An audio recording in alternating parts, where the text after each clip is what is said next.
তো গাইজ আমি বিষাক্ত ছেলে, তোমরা সবাই কেমন আছো? আশা করি সবাই ভালো আছো।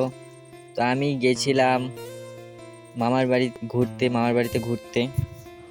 তো সেখান থেকে বাড়ি ফেরার পথে তোমাদের জন্য ছোট্ট মিনি ব্লগ গাইজ। ধারে যখন এত সুন্দর সুন্দর সবুজ গাছপালা, সবুজ ধান ক্ষেত, তার মাঝ দিয়ে যখন আসি গাড়ি গাড়ি কিংবা সাইকেল বাইক নিয়ে যখন যাওয়া আসা করা হয়, তখন যে একটা অনুভূতি হয় গাইস, সেই অনুভূতিটা তোমরা যারা গ্রামে থাকো তারাই ঠিক বুঝতে পারবে। গাছপালা, সবুজ ধান ক্ষেত দেখতে দেখতে একটা স্কুল চলে আসলো গাইস। এই স্কুলটার নাম কি? নারায়ণপুর উচ্চ বিদ্যালয়। এই যখন স্কুলের যে কোনো স্কুলের যখন ধারে কাছে আসছি, তখন আমাদের নিজের স্কুলের কথা মনে পড়ে যায়। যখন আমরা 9-10-এ পড়তাম, যখন আমরা উচ্চ মাধ্যমিক দিলাম, তখন স্কুলের মধ্যে কত স্মৃতি আমাদের জড়ানো আছে গাইজ। সেই সব কথা মনে পড়ে যায়, তখন মনটা খুব খারাপ হয়ে যায়। সবার সঙ্গে বন্ধুত্ব কীভাবে সবাই চলে গেছে আলাদা হয়ে। স্কুল লাইফ কখনো ভোলার দিন নয় গাইজ। এখনও যখন মাঝে মাঝে বাড়িতে বসে সেই সব বন্ধুদের ছবি দেখি, সেই সব স্যারেরা ম্যাডামদের ছবি দেখি, এখনও বুকের ভেতরটা কষ্টে ভেঙে যায়। তো সেই সব কথা ছাড়ো, বর্তমান নিয়ে সবাইকে ভাবতে হয়। তো সেই সবকে পিছনে রেখে আমরা চলে আসলাম তোমাদের প্রিয় শহর বুনিয়াদপুরে গাইস। এখান থেকে বাসে চড়বো, বাসে চড়ে চলে যাব একেবারে বালুরঘাটে। তো আমার যাওয়ার কথা ছিল ট্রেনে, তো ট্রেন আজকে 2 ঘন্টা লেটে চলছিল, সেই জন্য আমার ট্রেনে যাওয়া হলো না। আর চলে আসলাম বাস স্ট্যান্ডে বাস উঠে তাও চলে যাব বালুরঘাটে। দেখো গাইস, বাস স্ট্যান্ডের মেঘ আবহাওয়াটা কত সুন্দর।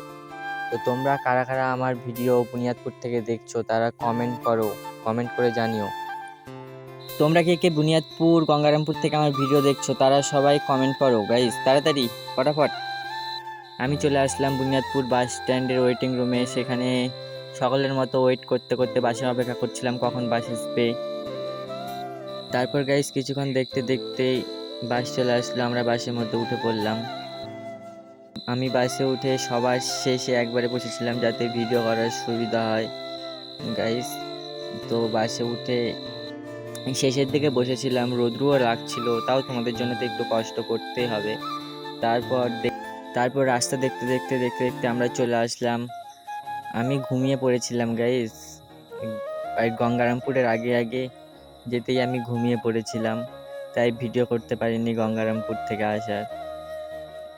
এটাই বুনিয়াদপুর পার হয়ে শেষ ভিডিও, তারপর ঘুমিয়ে পড়েছিলাম গাইস। তারপর একেবারে আর পাবলিক গাড়ি এত আসতে যাচ্ছিল গাইস, যেতে যেতে এত গরম লাগছিল, আর যত যাচ্ছিল তত ভিড় বেড়েই চলছিল। তো আমি একবারে ঘুমিয়েছিলাম, একবারে বালুরঘাটের আগে আগে যাই আমার ঘুম ভেঙেছিল, বালুরঘাটের আগে আগে ট্যাঙ্ক মোড়ে যাই একবারে ঘুম ভেঙেছিল আমার। রাস্তার ধারে অনেক দুর্গাপূজার প্যান্ডেল দেখতে দেখতে আসলাম তো গাইস। তো দুর্গাপুজো ভাব মনের মধ্যে লাগছিল একটু, যেই তো আর কয়দিন পরই তো পুজো।